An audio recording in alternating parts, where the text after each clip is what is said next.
बेरोजगारों को चूतिया बनाओ और पैसा कमाओ। मैं आज आपको एक ऐसे स्कैम के बारे में बता रहा हूं, एक ऐसे स्कैम का खुलासा करने जा रहा हूं जिसको सुनकर आपके होश उड़ जाएंगे, आपके बाल खड़े हो जाएंगे। गवर्नमेंट आपके साथ इतना बड़ा स्कैम कर रही है, आपको जिसके बारे में पता ही नहीं है और कोई भी मीडिया ने आज तक इसके बारे में कभी जानकारी ही नहीं दी है। अगर आपको इस स्कैम के बारे में पूरा जानना है तो आप मेरा पूरा वीडियो एक बार देख लेना। आपको वीडियो देखकर आपके होश उड़ जाएंगे कि किस तरीके का स्कैम आपके साथ हो रहा है।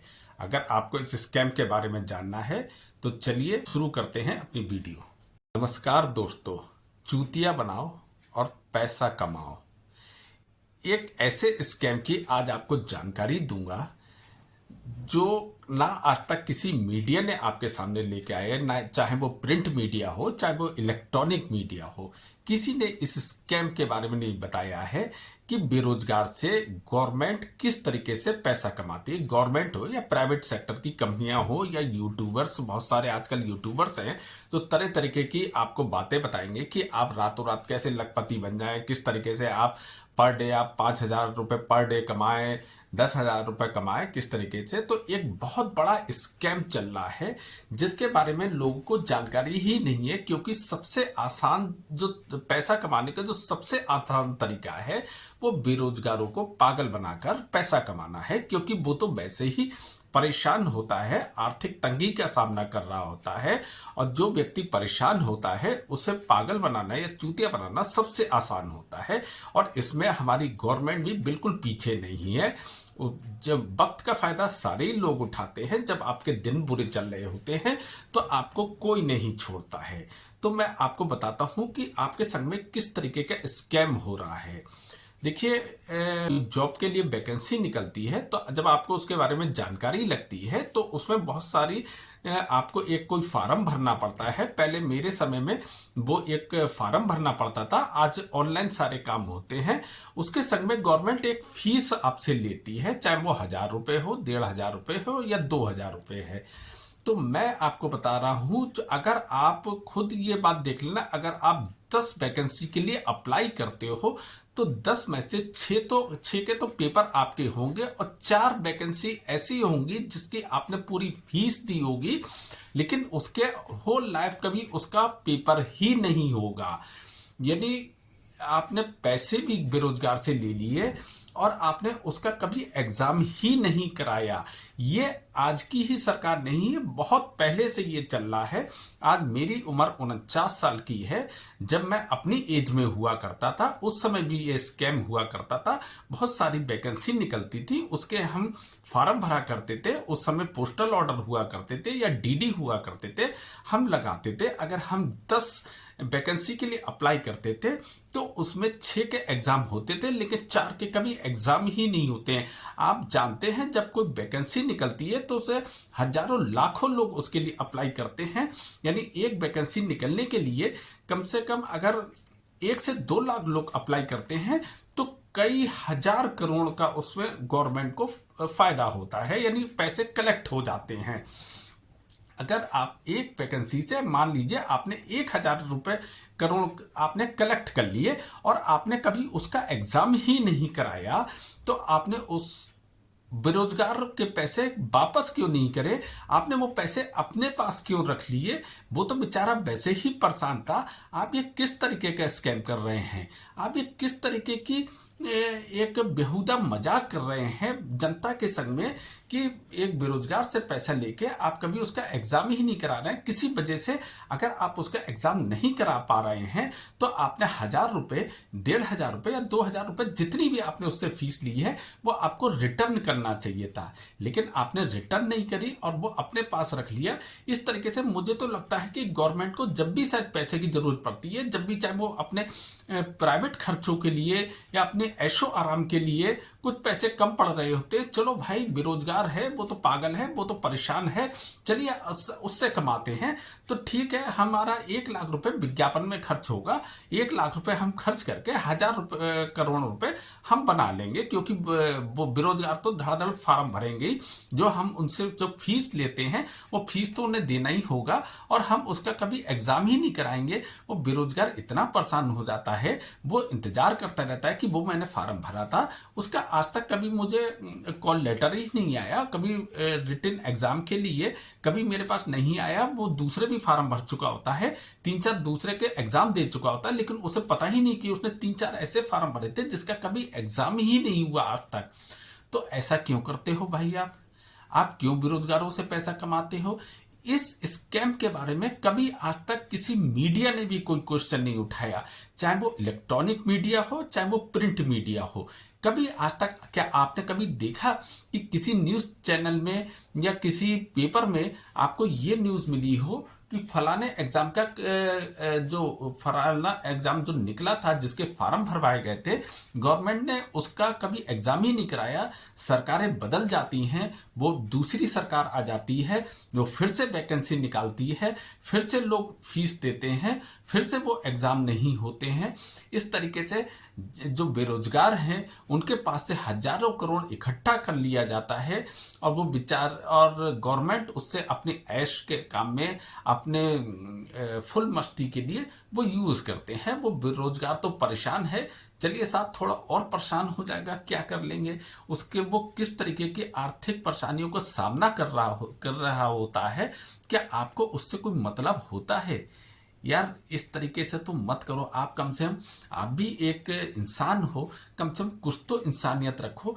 अगर आप सरकार में हो तो आपका ये फर्ज है, हम जनता आपके बच्चों के समान होते हैं।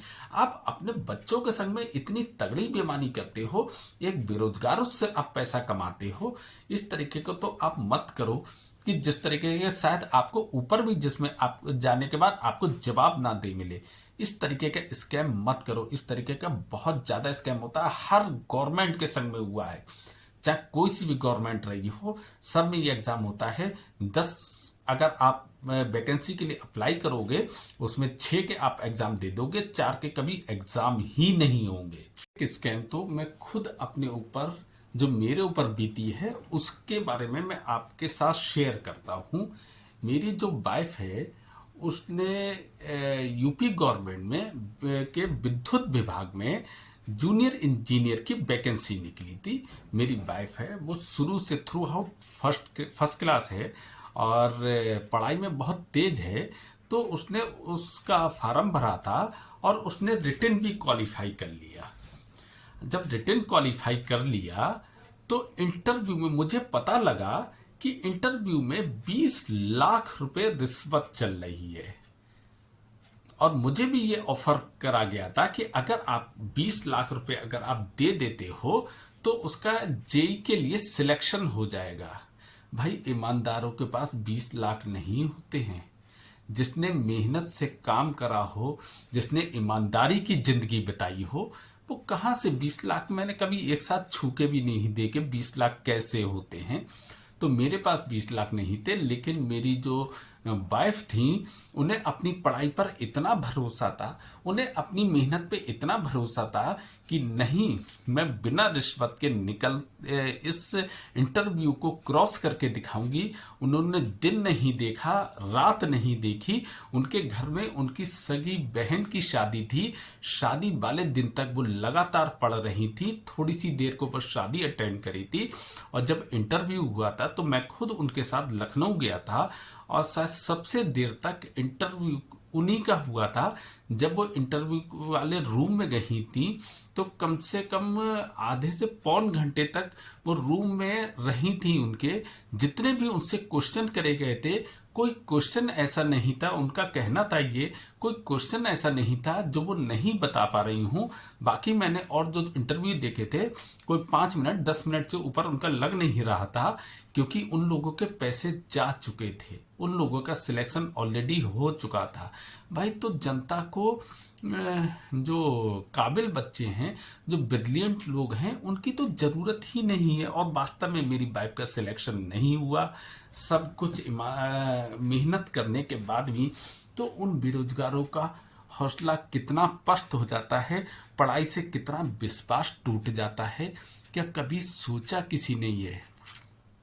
तो आपने रिटर्न क्यों कराया था? अगर आपको 20 लाख रुपए ही चाहिए था तो आप सीधे फीस ही 20 लाख रुपए की ले लेते। जिनके पास थी वो दे देते, जिनके पास नहीं थी वो नहीं देते, वो अपनी मेहनत कहीं और कर लेते, या कम से कम अपने आप को पहले ही कोर्स लेते, या पढ़ाई पहले ही वो ये मान लेते कि मैं इस नौकरी के लायक नहीं हूँ। तो ये भी एक स्कैम है, इसके बारे में भी मैं आपको बताना चाहता था। उसके बाद कुछ तो ऐसे भी विचारों के संग में वो स्कैम नहीं, दूसरा कुछ के आप एग्जाम दे दोगे लेकिन कभी आपका रिजल्ट ही नहीं आएगा। रिजल्ट इसलिए नहीं आएगा क्योंकि फिर से दोबारा से हम वैकेंसी निकालेंगे और दोबारा से लोग उसकी फीस देंगे और दोबारा से हम वो जो इतने पैसे इकट्ठे हुए होंगे 1000 करोड़ या 1500 करोड़, वो हमें हजम करने को मिल जाएंगे। तो क्यों रिजल्ट निकाले? वो परेशान है, होने दो, होगी वो जनता, वो तो गरीबी में पैदा हुई है, होने दो, मरने दो उसे, हमें क्या करना? हम तो ऐश कर रहे हैं, हमें ऐश करने दो। हमें क्या मतलब जनता से? इतना जो चुनाव में हमने पैसा लगाया है वो क्या हमने सेवा करने के लिए लगाया है किसी के? क्या हम किसी की सेवा करेंगे? भाई जो हमने पैसा लगाया था चुनाव में उसकी हम मेवा खाएंगे। जनता जिस दिन अमीर हो गई या जनता जिस दिन सबको रोजगार मिलने लगा तो हमें वोट क्यों देगी? वो समझदार हो जाएगी, वो हमें वोट देना बंद कर देगी, वो सोचने लगेगी कि भाई क्या सही है और क्या गलत है। इसलिए इसको इतना त्रस्त कर दो, इतना त्रस्त कर दो, इसे रोजगार नहीं जब देंगे तो ये तो पढ़ लिया किसी तरीके से, इसके बच्चे ना पढ़ पाए। अगर जिस दिन ये सारे लोग पढ़ने लिखने लगेंगे तो हम नेता कैसे बन पाएंगे? शायद हो सकता है ये भी उनकी सोच हो। तो कोई यार, किस देश में हम रह रहे हैं? हम गर्व करते हैं अपने देश पर, लेकिन हमारे देश के नेता आज ऐसे हो चुके हैं जो गर्व करने लायक नहीं रह गए हैं, जिनके क्या क्या कहा जा सके। मैं ज़्यादा कुछ कह भी नहीं सकता क्योंकि हो सकता है कल को मेरे ही ऊपर ये लोग कुछ कर दें। मैं ऐसे ऐसे ज्वलंत मुद्दे उठाने लगा हूँ, इस तरीके की बातें लोगों को समझाने लगा हूँ। बहुत आम नागरिक हूँ, बहुत छोटा यूट्यूबर्स हूँ, लेकिन मैं जो सोचता हूँ अपने दिल से सोचता हूँ और अपनी जुबान से व्यक्त करता हूँ। इस तरीके के मुद्दे आप तक पहुंचाना शुरू कर दिए हैं। हो सकता है हम और आप लोग मिलके इस चीज को मिलके शायद एक क्रांति ला सकें। आप मेरे जो दर्शक हैं वो सब मिलके मेरा अगर साथ दें तो मैं ऐसी ऐसी चीजें निकाल के रख दूंगा, ऐसी ऐसी चीजों पे सोचने पे इन्हें मजबूर कर दूंगा कि जिन्हें शायद जवाब भी नहीं दे मिलेगा। अब दूसरे में आता हूं, ये तो गवर्नमेंट सेक्टर का मैंने बताया मुद्दा। दूसरा मैं प्राइवेट सेक्टर का बताता हूं कि बेरोजगारों के संग में किस तरीके से मजाक करा जाता है। बहुत सारी प्राइवेट कंपनियां हैं जो टारगेट बेस अपनी यहाँ बेरोजगारों को रखती हैं। बेरोजगार जब व्यक्ति होता है तो फिर वो यही नहीं सोचता है कि कौन सी कंपनी सही है कौन सी कंपनी गलत है, उसे रोजगार से मतलब होता है और वो टारगेट बेस उनकी नियुक्ति कर लेती हैं। और जब उनका अपॉइंटमेंट हो जाता है और जब वो किसी वजह से पूरी मेहनत करने के बाद भी वो अपने टारगेट पूरे नहीं कर पाती हैं तो वो कंपनियां कई बार उनकी सैलरी ही नहीं देती हैं। उन बेचारों ने पूरे महीने भर वो मेहनत करते हैं, पूरे महीने भर कड़ी मेहनत करते हैं। भाई उस टारगेट को अचीव करने के लिए उसने पूरी जी जान झोंकी थी। अगर वो टारगेट पूरा नहीं कर पाया तो ये कोई मानवता की बात नहीं है कि आप उसकी सैलरी ना दो। सैलरी से उसकी गृहस्थी चलती है, सैलरी से उसकी जिंदगी बनती है, सैलरी से उसके बच्चे पढ़ते हैं, सैलरी से उसके माँ बाप की सेवा होती है, सैलरी से उसके घर की दवाइयाँ आती हैं। आप जब सैलरी रोकते हो तो आप क्या सोचते हो कि आपने केवल उसकी सैलरी रोकी? आपने उसकी सैलरी नहीं रोकी, आपने उसके पूरे परिवार की जिंदगी रोक दी। आपने पूरी उसकी उसके पूरे परिवार को पटरी से उतार दिया। तो इस तरीके के स्कैम बहुत सारी कंपनियां कर रही हैं जो टारगेट पे रखती हैं, चाहे वो कॉल सेंटर पे हो, चाहे वो सेल्स में हो, या बहुत तरीके की इस तरीके की प्राइवेट कंपनियां उनके संग में स्कैम करती हैं। तीसरे नंबर पे मैं बहुत सारे यूट्यूबर्स को पकड़ के लाता हूं। जब बेरोजगार परेशान होता है, जब उससे जॉब नहीं मिल पा रही होती है, तो वो रोजगार की तलाश में वो यूट्यूब पे चला जाता है और यूट्यूब में बहुत सारे तरीके खोजना शुरू कर देता है कि मैं किस तरीके से पैसे कमाऊं। जब वो इस तरीके का सर्च करता है तो बहुत सारे आपको यूट्यूबर्स मिल जाएंगे ये कहते हुए कि आप पर डे 2,000 रुपए पर डे कमाइए, कोई कह रहा है 5,000 रुपए पर डे कमाइए, कोई कह रहा है 10,000 रुपए पर डे कमाइए। जो व्यक्ति एक 20,000 25,000 की जिसे नौकरी नहीं मिल रही है, जिसे 10,000 पर डे यानी 3 लाख रुपए महीना जिसे दिखने लगे, तो व्यक्ति क्या करेगा, वो लेटे लेटे उसको सर्च करता रहता है। कोई कह रहा है कि मैं अमेजॉन से आपको पर डे आपको 2,000 रुपए पर डे आपको कमाने का तरीका बताता हूं। एक यूट्यूबर्स का मैं नाम नहीं लूंगा, जो अपने आप को 30 साल का एक्सपीरियंस बताते हैं, एचआर रिक्रूटमेंट हैं, और आपको बहुत सारे तरीके बताएंगे कि आप अमेजोन से पैसा कमाओ, जजल ऐप कोई बताते हैं उससे पैसा कमाइए, और तमाम तरीके के आप ऐप से बताएंगे। यहां तक कि जो गेम है जिनकी लत बहुत खराब होती है, आप अपने बच्चों को कि आप वो गेम खेलें यानी जुआ खेलें, आप उससे पैसा कमाएं, इस तरीके के इस स्तर पे वो उतर चुके हैं। आप ये ऐप डाउनलोड करें, आप इस तरीके का गेम खेलें जिसे सीधे से हिंदी भाषा में जिसे जुआ कहा जाता है या गैम्बलिंग कहा जाता है, आप उससे पैसा कमाना सिखा रहे हैं। कि ऐसे वो पैसा कमाएगा, वो बेरोजगार है, उसके पास अगर थोड़े से 1,000 2,000 बचे हुए हैं, आप वो भी उसमें खत्म करवा देंगे। अरे भाई, इस जुए से कोई बच पाया है? जब पूरी महाभारत युद्ध में जब पांडव पूरे, जो कि एक इतने बड़े राजा महाराजा हुआ करते थे, वो अपना पूरा देश हार गए थे, यहाँ तक कि अपनी पत्नी तक को हार गए थे। तो इतनी गलत चीज है जुआ। आप उस चीज से कह रहे हैं कि आप पैसा कमाइए, सारा वो परेशान है। आप इस तरीके का मत दिखाओ, आप फेक चीजों को मत दिखाओ। आपके तो जो भला हो रहा है, आपके तो शायद व्यूज बढ़ रहे हैं, आपके तो यूट्यूब में बहुत सारे व्यूज बढ़ने के बाद आपको पैसा मिल जा रहा होगा।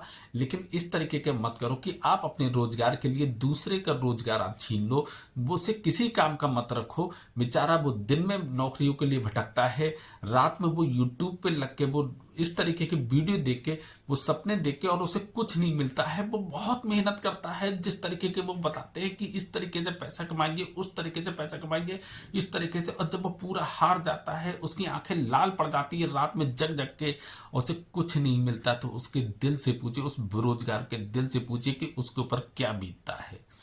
तो भाई, आप भी इंसान हो, थोड़ी सी इंसानियत ले आओ।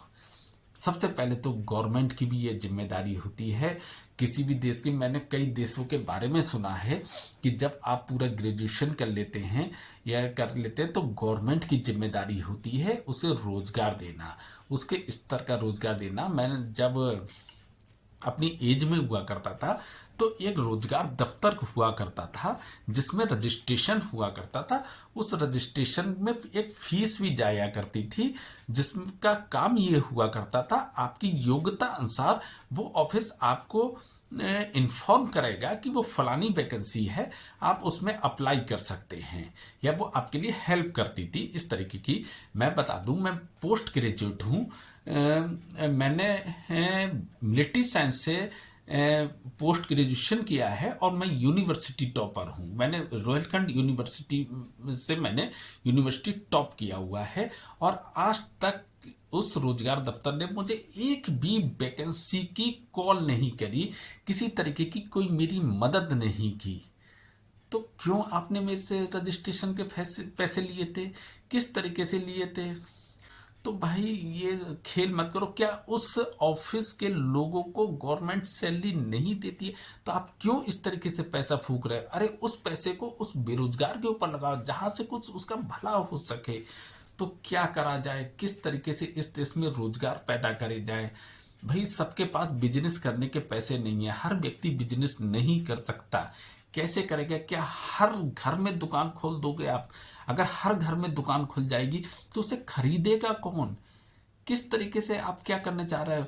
इतनी आबादी हो चुकी है, अगर आप रोजगार के अवसर पैदा नहीं करोगे तो एक दिन हर पर व्यक्ति अपने से कमजोर को मार के खाने लगेगा। ऐसी स्थिति मत लाओ, अभी भी समय है, अभी भी संभल जाओ, वरना हम आपको समझाएंगे। हम और आप जो मेरे दर्शक हैं, ये मिलके आपको समझाएंगे कि कैसे देश को चला जाता है, किस तरीके से। हम आपको सोचने पे मजबूर कर देंगे कि आप हमारे लिए किस तरीके से काम करो। बहुत हो गई आपके याशी, बहुत आपके ऊपर पैसे खर्च हो गए, बहुत आपने स्विस बैंकों में पैसा भर लिया।